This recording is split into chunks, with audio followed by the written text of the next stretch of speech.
What's up mga ka-official ko, ako nga pala si Ken, ang taong simple pero gustong yumaman. At sa araw nga na ito, pinalinis kami ni Kapitan kasi nga malapit ng pista dito sa amin sa San Juan ngayong darating na June 24. Hindi naman sana ako magtatrabaho dito na magalinis pero dahil wala si Lolo, busy siya, marami siyang ginagawa. Kaya ako na lang yung paggawa niya nito. Sayang rin naman kasi yung pira, baka magpunta pa sa iba, di sayang rin.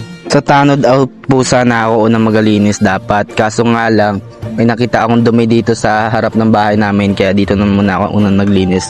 Lilinisin ko to mula sa tanod outpost papunta doon sa pababa mismo doon. Pero hindi na ako maglagpas sa tulay kasi iba naman daw magalinis doon, may kota-kota kasi about linis. Kabilaan yan guys, nalilinisin ko kabilang sidewalk at dito sa sidewalk na ginalinis ko. At bigla na lang nga dumating si ate, siguro nga naawa sa mukha akong mukha ng gusgusin kaya tinulungan niya na ako dito maglinis.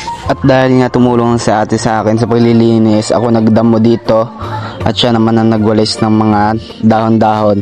Kaya napabilis kami sa mga gawain ng paglilinis. At makalipas nga ang ilang oras, nandito na rin si Lolo kaya tatlo na kami naglinis dito at bumilis na ng gusto ang aming mga trabaho sa paggawain. Kaso sa kasamaang palad, bigla na lang umulan kaya napatigil kami sa mga ginagawa namin. Kaya naisip ko kumain na lang muna kasi gutom na rin ako. At hanggang dito na lang, sana nag-enjoy ka sa panonood.